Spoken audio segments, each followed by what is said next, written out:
Sup flappers, we are back at it again. Another video. Today we're going to be talking about Yoimiya. We're going to be talking about her in hindsight. I'm going to try to mention as many of the most controversial topics about Yoimiya as I can. I'm going to try to address them. The pros, the cons, the good, the bad, the pretty, and the ugly. Everything you need to know about Yoimiya going forward. And I hope this, at least on my channel, we can end the debate for Yoimiya. I think she is probably the most controversial character to be released since Zhongli. I don't think we've ever had it this bad, even when Ganyu was first released and people made fun of her for being Cryo Amber, and eventually people saw that she was really good. Until this day, Ganyu is well respected as a top tier DPS character, and many are actually awaiting her rerun. The funny thing nowadays is most characters, if not all the characters, especially if they're DPS oriented, are always compared to Ganyu, and personally, I don't see any problems with that as long as people are able to differentiate between their viewpoints and the viability of other people's reasoning for pulling a specific character. And I think that's where the biggest problem arises, is that a group of people, it should have been a very tight group of people, a niche group of people, the tryhards, the number crunchers, the theory crafters. They figured out Yoimiya's numbers, potential, and all that, so they theory crafted it, and they're like, okay, so Yoimiya is doo-doo comparatively to the other meta characters. And I've said this before, it's okay to be bad compared to Ganyu, compared to Hu Tao, these top tier characters. Now, post-release, we've tested Yoimiya, we've tried her out. Yes, here are some of the biggest problems that people have echoed with Yoimiya, and they are true, right? Currently, Yoimiya isn't bad, but she is also not amazing. And when we come to a point where there are character releases going to be happening on 3-week timers, characters who are just not amazing or wow us away when it comes to combat abilities, a lot of people are going to be skipping them. It's okay, it's fine, right? But for people who do enjoy Yoimiya aesthetically, her story, her background, everything about her apart from her kit, if you really enjoy this character, she isn't bad. Just understand that, alright? Following that, we do have internal cooldown issues. Now this is a problem that I think was forcefully put upon Yoimiya by MiHoYo. MiHoYo isn't really into this whole Vaporize melt thing for pyro DPS. They want to see the potential for overload or other reactions. In the future, we're going to get Dendro. How are you going to fit burning into the meta, right? MiHoYo want people to pull for characters for other playable viabilities. So now ICD issues is one thing to limit Yoimiya, but not completely shut down Melt or Vaporize. It still works and it's still very, very powerful. It's just that now if you really wanted to, you could pair Electro with Yoimiya, which I have been doing, and I find it to be very enjoyable. Now, most people are going to say, well, I really don't want to deal with overload. But of course, at the end of the day, that yet again is another preference. Whether we want to or don't want to, it's viable and now it's usable. It's a great option. Another one of the big things I've heard people talking about Yoimiya is the auto-targeting on her bow and how limiting the range is for Yoimiya. Oftentimes you're going to be comboing and suddenly a shot just kind of goes astray because you have reached the maximum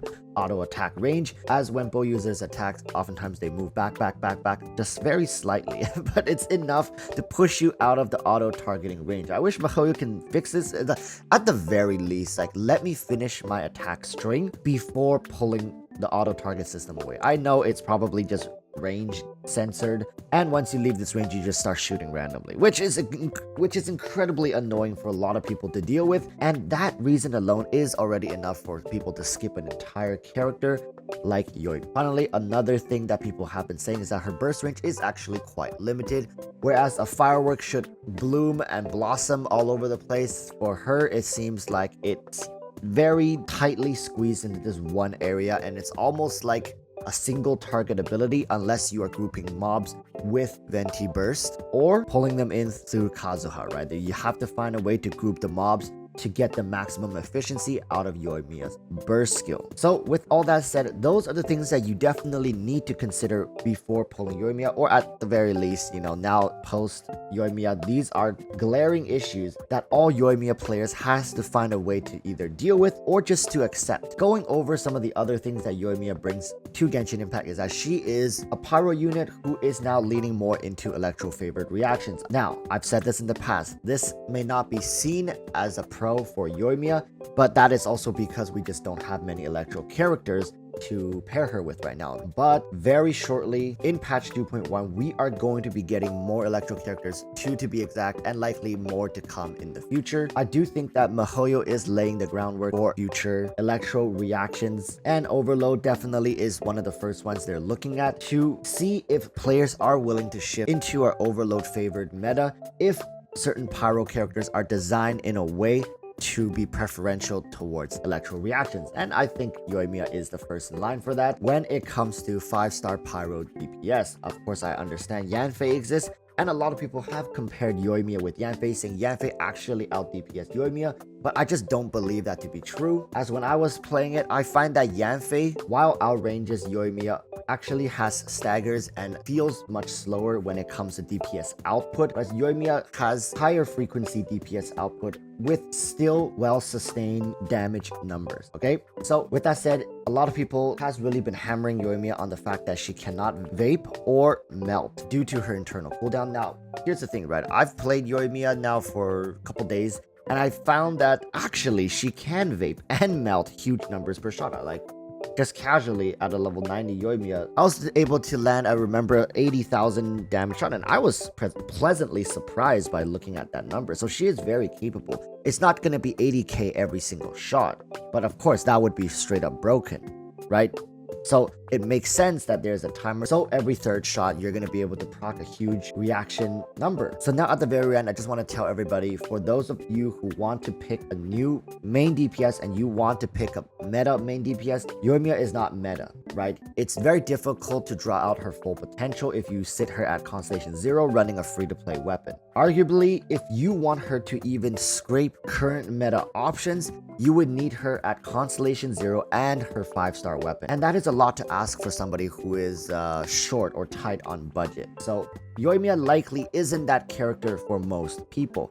She is not meta, she is not broken, but she is a good waifu to most people, right? And a lot of people, that's all the reason that they need to pull for a specific character.